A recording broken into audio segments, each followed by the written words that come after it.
Alrighty, welcome back everyone. We just talked about all the issues with the college football playoff and how a lot of the people this past weekend made me pretty mad, including Kirk Herbstreit, including Paul Feinbaum. But at the end of the day, we move forward. We see what happens in the next round, really hoping that Arizona State and Boise State can shut some people up. But at the end of the day, Robert, you're absolutely right. This is just what the 12-team playoff was going to give you. At the end of the day, you had 4 teams. There were a lot of blowouts. You add more teams, and you're expecting closer games. I don't know what to do for you at the end of the day. So it was going to be a little bit of a rough format to start. People are very mad. We'll move forward. Just Lane Kiffin, stop tweeting. Please just stop tweeting. But at the end of the day, we got to talk about bowl games. There's so much stuff going on with the CFP. We could talk about the CFP till the cows come home. We got to give love to bowl season. Bowl season is very, very important to me. It is very, very important to the fabric of college football, and I am not going to be one that leaves it by the wayside. So let's get into these bowl games that happened this past weekend. We'll start with the LA Bowl between UNLV and California. And when do the Hurricanes play? I believe the 28th. I could be wrong about that. I believe they're one of those Friday games as we get into maybe they're one of the Tuesday.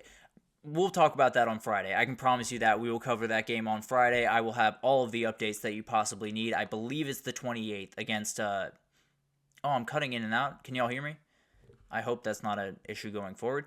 But UNLV California, sorry. UNLV, a little bit of a rough performance passing the ball. 5 for 18 for Haj Malik Williams, 96 yards, but he scored 2 touchdowns in this one, and the defense was absolutely incredible. Both teams are kind of going into an uncertain future. Cal goes in without their spark plug at quarterback from Fernando Mendoza. You also have UNLV heading into the Dan Mullen era. We'll see how that kind of unfolds, and 2 offseason that'll be really fascinating to watch as we move into 2025.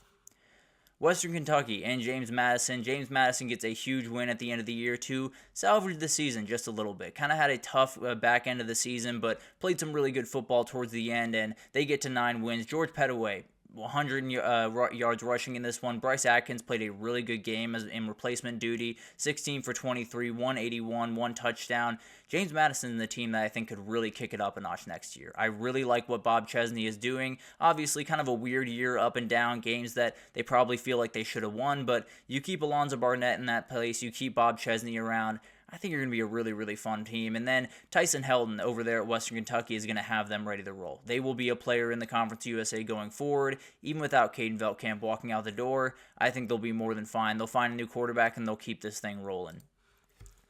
Georgia Southern fell a little bit short to Sam Houston State. This was one that I had Georgia Southern in, but at the end of the day, the Sam Houston State was able to finish the Casey Keeler era and start the Phil Longo era with a win. And as you can imagine, it was Hunter Watson. 237 total yards, 3 touchdowns, 2 on the ground, 4 INTs for this defense for Sam Houston. They were all over the place, including a pick 6 to start this game out. Really incredible stuff from Sam Houston, and it'll be interesting to watch what these two teams are going forward. Clay Helton is probably staying put over there at Georgia Southern, and if J.C. French can come back, it's going to be a really, really fun team. And then Sam Houston with Phil Longo is going to be a really fascinating thing to watch, no doubt about that.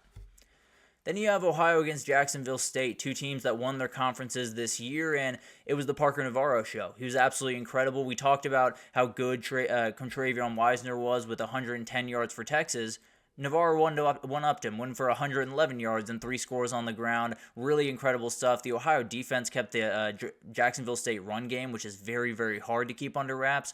42 yards rushing for Jacksonville State is absolutely incredible. They did hit a couple of big-time plays down the field, but if you can slow down Tyler Huff in that run game, you're going to have a lot of success. But Ohio has officially jumped into the Brian Smith era with a win. Jacksonville State, they picked up Charles Kelly yesterday. We'll talk about that a little bit more depth going forward, but going to be really interesting next year.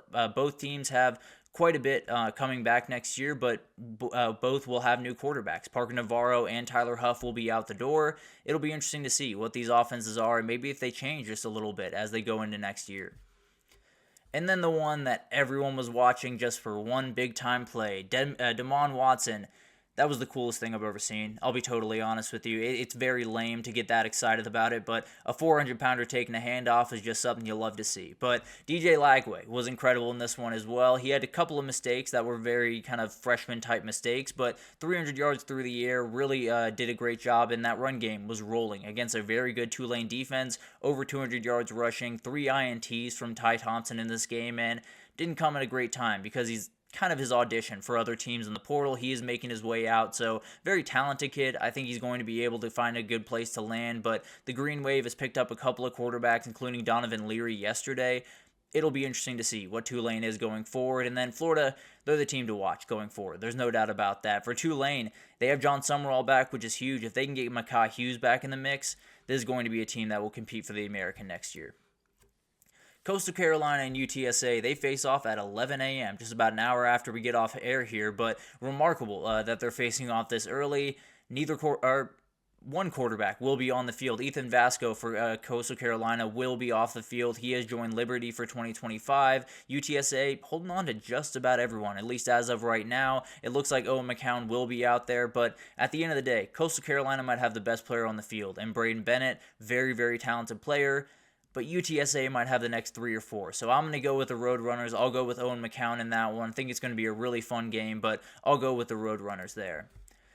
The Idaho Potato Bowl, the famous Idaho Potato Bowl. NIU against Fresno State, two teams that played some really good football throughout this year, came a little bit short of where they wanted to be at the end of the year. NIU obviously started as the story of college football. Fresno State going into the Matt Entz era as they move into 2025. Mikey Keene, the starting quarterback for Fresno State, is in the portal, so he will not be going in this one, but neither will the other starting quarterback, Ethan Hampton, because he's in the portal as well, just decommitted from Wake Forest. We'll see where he ends up, but overall, this is going to be a very weird game with a lot of new players that you'll see, but I'm going to go with Gavin Williams. I'm going to go with that run game for NIU. I think they do enough, and I think give me the Huskies, give me the points with that as well.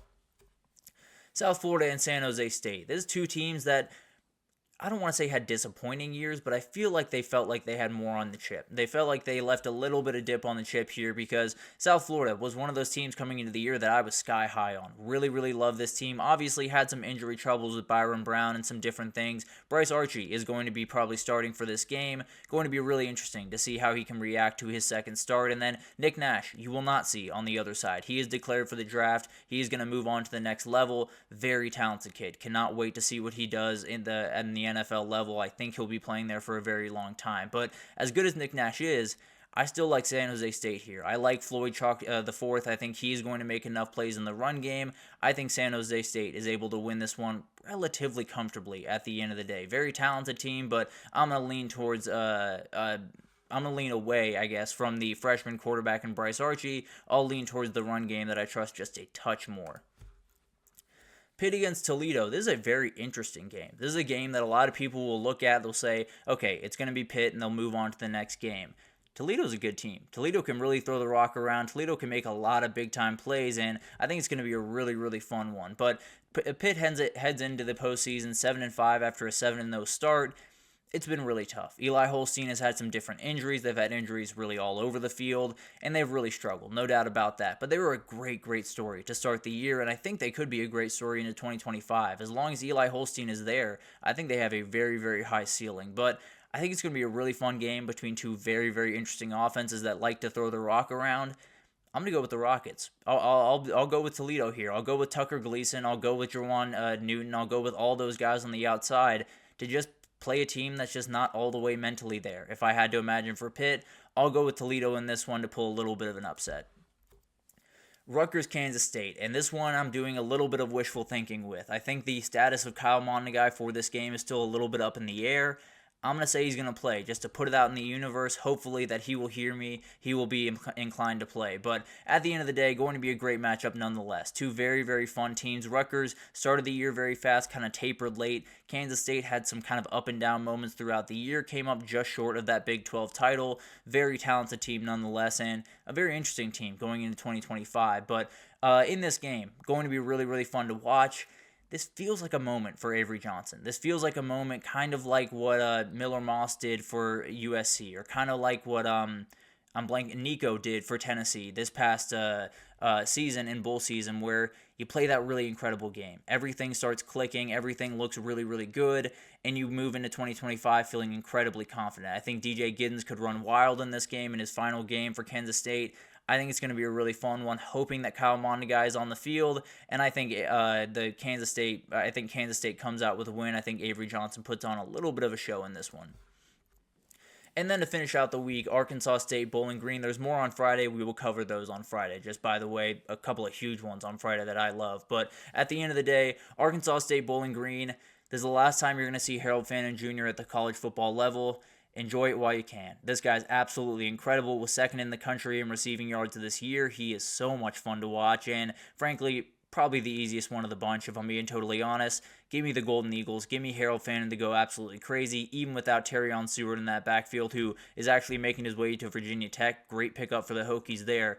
They're going to be more than fine. I think Harold Fannin goes crazy. I think Bowling Green gets a win. I think they move on to the 2025 season with quite a few questions around that roster as you move forward, but that's kind of just the reality of being a Group of 5 team right about now. So a couple of really remarkable bowl games that are going to be happening throughout this week. A couple of great ones on Friday they will break down, including Georgia Tech Vandy. That might just be my very favorite matchup of the entire thing. So going to be really, really fun to watch all of that unfold, and cannot wait to get into all of that with you all. But let's take our last break here, and when we come back, do a little bit of a weekend catch-up. There was a couple of portal moves I want to make sure you guys have on y'all's radar, a couple of coaching hires that definitely are very important, and then a couple of things from the FCS playoffs that we got to get to, got to make sure we give some love down there. So we'll do that right after this, so stick with us.